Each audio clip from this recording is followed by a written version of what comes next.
उम्मीदवार हैं, ठीक है। सुधाकर सहानुभूति कितने दिन तक टिकेगी? दमखम है, राजनीति करना चाहते हैं तो मांगना प्रयास लगा रहे हैं कि कहीं ना कहीं बीजेपी में फिर से फेरबदल होने की संभावना है। नमस्कार, आप देख रहे हैं सिटी पोस्ट लाइव और मैं हूं आर्यमन। देखिए, बिहार की सियासत तो ऐसी ही गर्म रहती है और इस बार के लोकसभा चुनाव में सियासत जो है गर्मी थोड़ी बढ़ी हुई नजर आ रही है और सभी पार्टियां अपने अपने उम्मीदवारों को चुनावी मैदान में उतार दिया है। फिलहाल अगर बात करें हम बक्सर की, तो बक्सर जो है बीजेपी का गढ़ माना जा रहा है, बीजेपी का किला माना जाता है और बीजेपी से जो उम्मीदवार है मिथिलेश तिवारी, बीजेपी ने अपने उम्मीदवारी के जो नाम अनाउंस किया है, जारी किया है मिथिलेश तिवारी का, बक्सर की जनता उनका खुलकर विरोध कर रही है। और एक तरफ आईपीएस, पूर्व आईपीएस आनंद मिश्रा भी जो है निर्दलीय चुनाव लड़ने के खूब मूड में है। तो इन सभी तमाम सवालों पर बात करने के लिए हमारे साथ हमारे वरिष्ठ पत्रकार श्रीकांत प्रत्युष जी मौजूद हैं और वो खुद बक्सर से ताल्लुक रखते हैं, वो खुद बक्सर को बखूबी समझते हैं। तो आइए बात करते हैं। नमस्कार सर, आप बक्सर को तो बखूबी समझते हैं, बक्सर से आप ताल्लुक रखते हैं, क्या लगता है इस बार के लोकसभा चुनाव में बक्सर की आपकी समझ में क्या राय है? बक्सर को बहुत ज़्यादा मैं नहीं समझता हूँ जितना आप समझते हैं, लेकिन इतना ज़रूर मुझे ज्ञान है कि जब भी कोई नया उम्मीदवार आता है तो बाहर और भीतर वाला कह के उसका विरोध होता है और 2-4 दिन ये विरोध होता है, उसके बाद खत्म हो जाता है। मतलब ये विरोध का मतलब ये नहीं है कि मिथिलेश तिवारी हार गए और मिथिलेश तिवारी को बदल देगी बीजेपी। मुझे नहीं, मेरा अनुभव कहता है कि ऐसा कुछ नहीं होने वाला है। अब अश्विनी चौबे की जगह मिथिलेश तिवारी को बीजेपी ने अपना उम्मीदवार बना लिया है तो चुनाव वही लड़ेंगे और जो विरोध चल रहा है वो 2-3-4 दिन तक चलेगा। होता है, जिसका टिकट कटता है उसके समर्थक विरोध करते हैं और बाहरी भीतरी का सवाल उठाते हैं। मगध में चाहे पूरे बिहार में आप देख लीजिए ना, कहाँ पर स्थानीय नेता है? अश्विनी चौबे क्या स्थानीय थे? बक्सर के थे? नहीं थे। आप देख लीजिए ना, आरा में क्या आर.के. सिंह आरा के हैं? नहीं है। तो कौन स्थानीय नेता अपने जिला से चुनाव लड़ता है? हर जगह पर तो बाहर से ही आकर लोग चुनाव लड़ रहे हैं। तो 2-4 दिन विरोध होता है, बिल्कुल थम जाएगा। बोलिए जी। देखिए, अभी मिथिलेश तिवारी को जेपी नड्डा ने भी दिल्ली बुलाया था कल, तो ये भी लोग कयास लगा रहे हैं कि कहीं ना कहीं बीजेपी में फिर से फेरबदल होने की संभावना जताई। तो जब फेरबदल करना ही होता तो मिथिलेश तिवारी को जेपी नड्डा ने क्यों नहीं बुलाया होता? उनको समझाने के लिए बुलाया होगा कि आप हिम्मत रखना, डर तो नहीं गए हो, लड़ लोगे ना, जीत लोगे ना। देखिए, बीजेपी एक बड़ी पार्टी है और उसने जो डिसीजन ले लिया है उसको इतना जल्दी थोड़े बदल देगी। और विरोध तो अश्विनी चौबे जी का भी तो हो रहा था ना वहाँ पर, वो लगातार 2 बार से वहाँ सांसद हैं, उनसे भी लोगों की नाराज़गी थी। उनको भी लोग कहते थे कि बाहर के हैं, इनका लगाव भागलपुर से ज़्यादा है और बक्सर से चुनाव लड़ रहे हैं, जीत रहे हैं, चिंता कर रहे हैं भागलपुर की। तो उन पर भी तो आरोप लगता रहा है, इसलिए शायद पार्टी ने उनका टिकट भी छीन लिया और मिथिलेश तिवारी को मौका दिया है। तो मिथिलेश तिवारी यंग हैं, बीजेपी के डायनेमिक नेता में गिने जाते हैं और अश्विनी चौबे के ही चेला हैं, हमेशा उनके साथ ही रहे हैं। बक्सर चुनाव लड़े अश्विनी चौबे या भागलपुर से, मिथिलेश तिवारी तो उनके पीछे पीछे रहते थे, तो उनको चेला को ही दे दिया गया है। तो मुझे लगता है कि वो भी ज़्यादा विरोध नहीं कर पाएंगे, ज़्यादा दिन तक खुलकर विरोध कहाँ वो कर रहे हैं।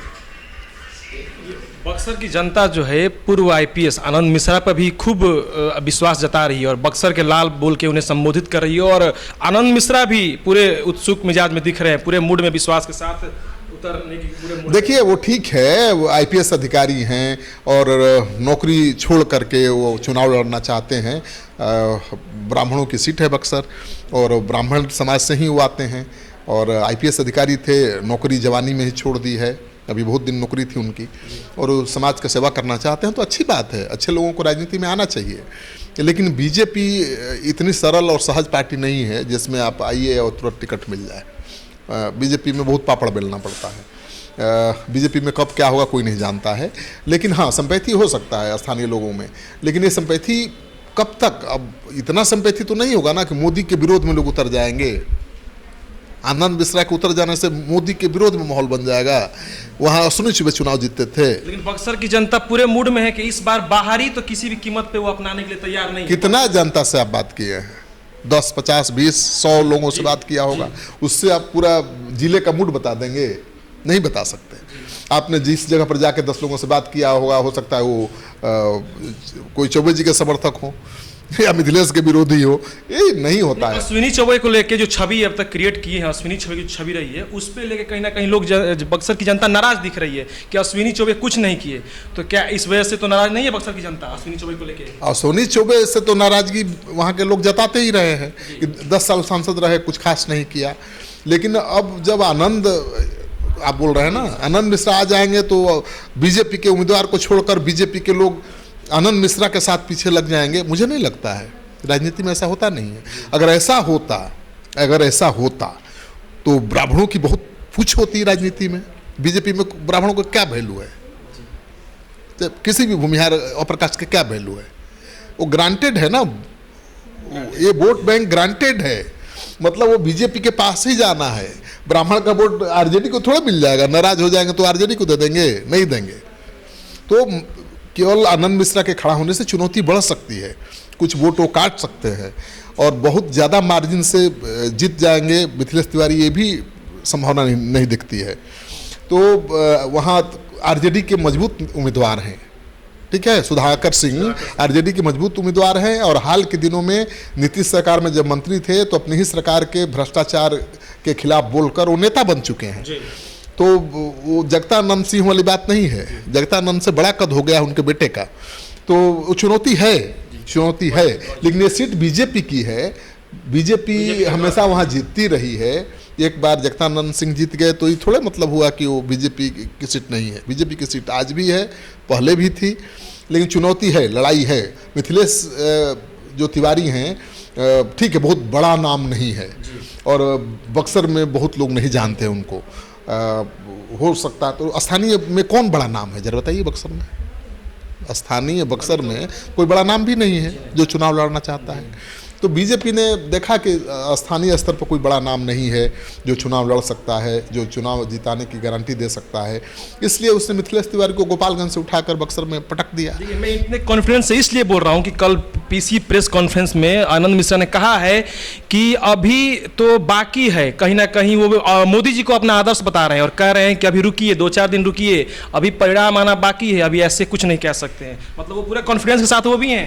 तो ठीक है, मुझे लगता है कि उनको लड़ना चाहिए, आनंद मिश्रा को अपना दमखम दिखाना चाहिए। क्यों टेकन फॉर ग्रांटेड लिए जाएंगे ब्राह्मण?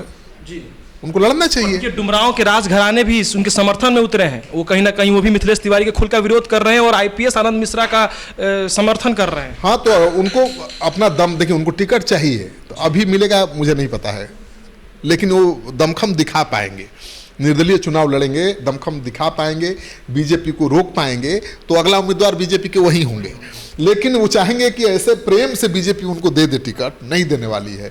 बीजेपी का टिकट लेना है तो दमखम दिखाना पड़ेगा, किसी भी पार्टी का यार, किसी भी पार्टी का टिकट लेना है तो दमखम दिखाना पड़ेगा, अपनी ताकत दिखानी पड़ेगी। तो वाकई जनता अगर उनके साथ है तो जनता चुनाव तक बनी रहे तब ना। अभी तो जनता दिखा रही है उत्साह कि भाई यंग लड़का है, आईपीएस अधिकारी है, पढ़ा लिखा है, ये आएगा तो बहुत काम करेगा, ठीक है, लेकिन सहानुभूति कितने दिन तक टिकेगी?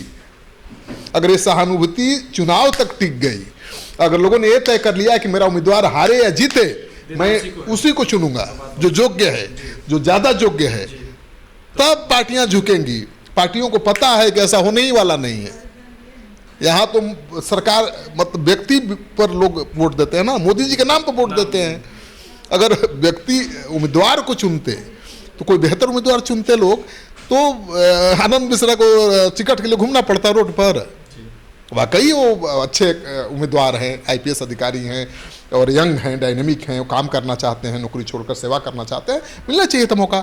लेकिन बीजेपी ऐसे टिकट नहीं देगी, कोई पार्टी नहीं देगी, उनको अपनी ताकत दिखाना पड़ेगा।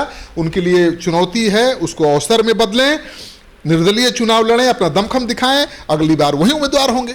इनको उम्मीद होगी कि हम बक्सर के हैं, लेकिन वो बक्सर में रहे भी तो नहीं हैं, वो बिहार में काम कहाँ किए हैं, वो तो दूसरे राज्य में आईपीएस अधिकारी थे, बिहार के लोग उनको जानते भी नहीं हैं।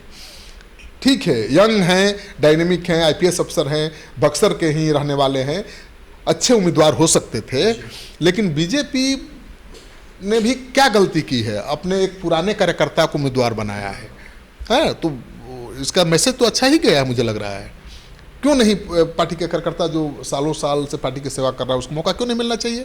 क्यों कोई नया आदमी आकर तुरंत टिकट का दावेदार बन जाएगा? क्यों टिकट उसको मिलना चाहिए? ये भी सवाल उठता है। तो आप गलत नहीं कर सकते बीजेपी को के स्टैंड को भी, आप गलत नहीं कर सकते मिश्रा जी के स्टैंड को भी। अगर उनमें दमखम है, राजनीति करना चाहते हैं तो मांगना छोड़े, मांगना छोड़े, ताकत दिखाना शुरू करें, ताकत दिखा पाएंगे, मांगने की जरूरत नहीं पड़ेगी। ठीक है, देखा आपने क्या कुछ कहा। अच्छा श्रीकांत जी, एक और बड़ी सवाल है कि ये तो क्या लगता है इस बार के चुनाव में बक्सर का किला, जो बीजेपी का किला मानता है, टूट सकता है, सिंधमारी हो सकता है या नहीं? अगर आनंद मिश्रा लड़ाई को त्रिकोणात्मक संघर्ष में बदल पाएंगे तो आरजेडी जीतेगी, बीजेपी हारेगी। अगर वो नहीं बदल पाते हैं, त्रिकोणात्मक संघर्ष की स्थिति पैदा नहीं होती है, बीजेपी बहुत कंफर्टेबल पोजीशन में है। सुना आपने क्या कुछ बताया हमारे वरिष्ठ पत्रकार श्रीकांत पति उसने कि बक्सर जो है हॉट सीट जो बना हुआ है उसमें कहीं ना कहीं आईपीएस आनंद मिश्रा वोट काट सकते हैं, एक अच्छे उम्मीदवार बन के सामने आ सकते हैं, मगर बीजेपी ने कोई गलती नहीं किया है, अपने पुराने कार्यकर्ता मिथिलेश तिवारी को उम्मीदवार घोषित किया है, ये कोई गलत नहीं है। फिलहाल इतना ही। बिहार के हर पॉलिटिकल खबरों के जानने के लिए जुड़े रहिए सिटी पोस्ट लाइव के साथ। अगर अभी तक आपने सब्सक्राइब और लाइक नहीं किया है तो लाइक सब्सक्राइब कीजिए।